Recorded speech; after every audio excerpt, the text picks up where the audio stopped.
kembali lagi di video saya.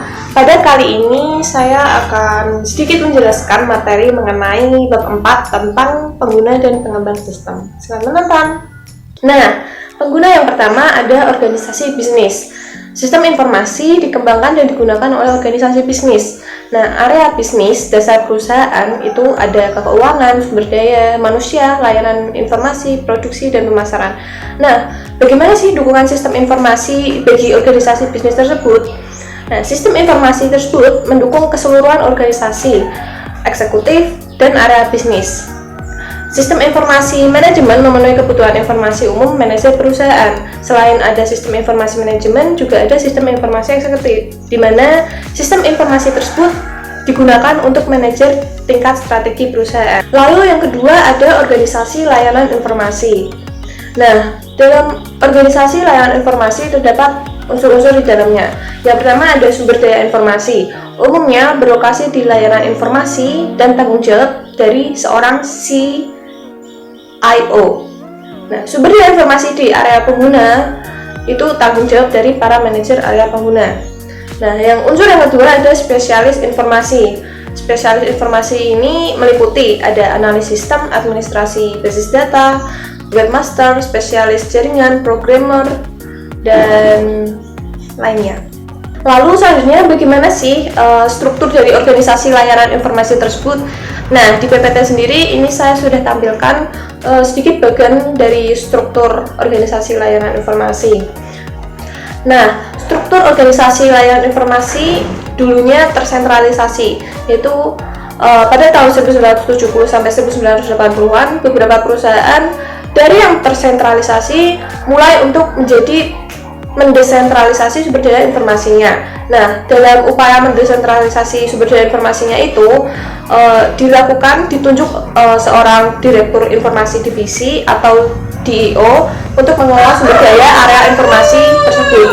Selanjutnya, untuk struktur organisasi inovatif. Perusahaan awalnya berusaha untuk mencapai struktur organisasi yang terdesentralisasi secara sentral, tetapi struktur tersebut mengalami banyak kesulitan karena yang pertama ada IT yang memainkan peran yang lebih besar daripada zaman dahulu, yang kedua adanya perubahan teknologi yang semakin pesat. Nah, dari kesulitan-kesulitan tersebut, para peneliti sistem informasi manajemen mengidentifikasi 3 struktur inovatif. Yang pertama ada model sekutu, yang kedua ada model platform, dan yang ketiga ada model terskala. Nah, struktur yang saya tampilkan ini merupakan struktur yang mencakup dari 3 model tersebut. Nah, struktur di samping terdiri dari 3 jaringan. Yang pertama ada jaringan penentuan visi, jaringan inovasi, dan jaringan pencarian sumber. Jaringan penentuan visi ini bekerja dengan manajemen puncak, sedangkan jaringan inovasi berinteraksi dengan area bisnis, lalu jaringan pencarian sumber berinteraksi dengan para vendor. Lalu selanjutnya ada komputasi pengguna akhir. Pengguna akhir merupakan kata sinonim dengan pengguna, jadi sama aja pengguna akhir maupun pengguna sama aja. Nah, pengguna ini merupakan produk akhir dari sebuah sistem yang berbasis dengan komputer. Komputasi pengguna akhir timbul disebabkan oleh 4 pengaruh utama. Yang pertama ada dampak dari pendidikan komputer, yang kedua ada antrian dari layar informasi, yang ketiga ada murahnya perangkat atau peranti keras, lalu yang keempat adanya perangkat lunak yang siap pakai. Nah, di sini ada struktur dari rantai komunikasi tradisional, rantai komunikasi sebelum adanya komputasi pengguna akhir. Ini ada struktur dari komunikasi komputasi pengguna akhir. Terus selanjutnya ada keuntungan dari komputasi pengguna akhir. Pengguna dari sistem informasi tersebut merupakan sumber daya informasi yang penting karena memberikan kontribusi nyata dalam mencapai sasaran strategis dan meraih keunggulan kompetitif. Nah, keunggulan dari komputasi pengguna akhir ini ada 2 manfaat utama. Yang pertama menyamakan kemampuan dan tantangan, yang kedua mempersempit jarak komunikasi. Nah, selain ada manfaat, ada juga resiko dari komputasi pengguna akhir. Di antaranya, yang pertama, sasaran sistem informasi yang buruk, sasaran sistem yang buruk. Lalu yang kedua, ada sistem yang dirancang dan didokumentasikan dengan buruk. Lalu penggunaan sumber daya yang tidak efisien. Lalu hilangnya integritas data, hilangnya keamanan data, hilangnya kendali.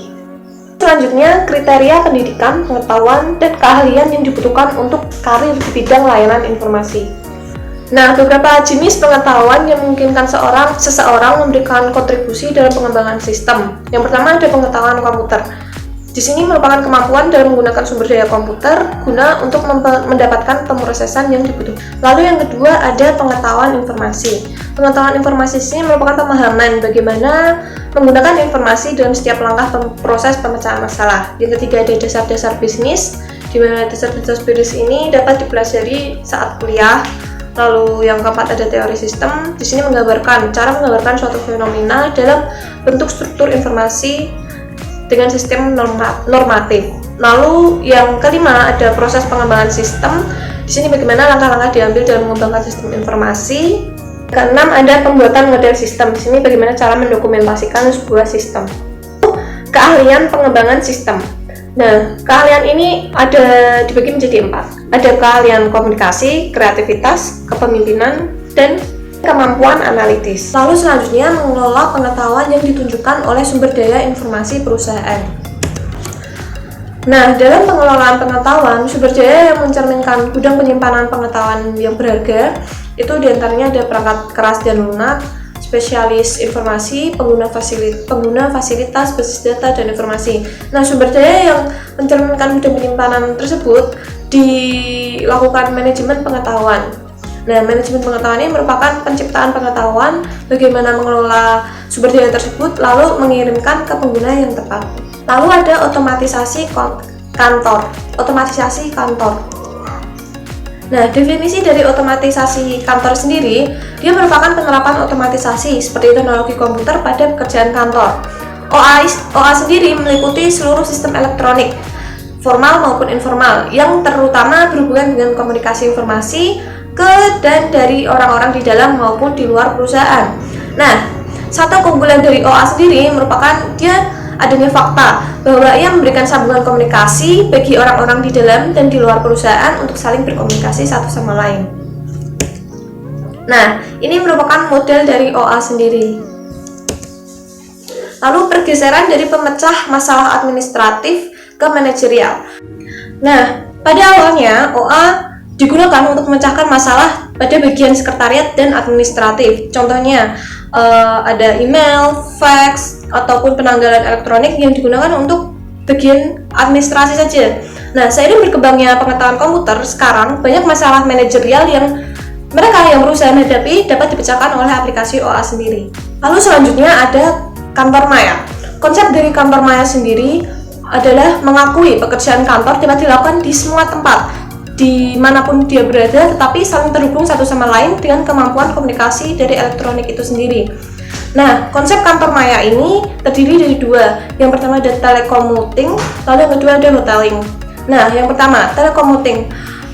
Keuntungan dari telecommuting ini ada fleksibilitas dalam menjalankan tugas-tugas pekerjaan, lalu memudahkan dalam berkomunikasi. Tapi kerugiannya sifatnya yang terisolasi dan khawatir akan kehilangan pekerjaan atau terganggu karirnya, karena banyak pekerjaan sekarang yang digantikan oleh komputer sendiri. Jadi banyak pekerja yang merasa, wah, pekerjaanku ini udah bisa digantikan oleh komputer, jadi mereka khawatir. Lalu yang kedua ada hoteling. Keuntungannya, yang pertama ada pemanfaatan sumber daya dan ruangan yang lebih efektif. Nah, tapi kerugiannya ada anggapan akan hilangnya bonus oleh para karyawan yang tidak lagi memiliki ruangan kantor pribadi. Lalu kerugian yang kedua, hilangnya perasaan yang berada dalam suatu komunitas dan potensi dampak negatif pada budaya korporat. Nah, keuntungan dan kerugian dari kantor maya itu sendiri. Keuntungannya, biaya fasilitas yang lebih rendah, biaya peralatan yang lebih rendah, berkurangnya penggantian pekerjaan, lalu kontribusi sosial. Nah, tetapi ada kerugiannya. Yang pertama ada moral yang lebih rendah, lalu kekhawatiran akan resiko keamanan. Lalu selanjutnya organisasi maya. Dampak sosial dari organisasi maya. Dampaknya, yang pertama, kantor dan organisasi maya akan menurunkan permintaan gedung dan transportasi. Lalu yang kedua, universitas dan sekolah rutin memasukkan pengetahuan informasi dan komputer ke dalam program mereka. Lalu yang ketiga, teknologi informasi dan sistem informasi terjalin dalam struktur proses bisnis. Nah, sekian presentasi dari saya. Terima kasih sudah menyimak. See you in next video. Terima kasih.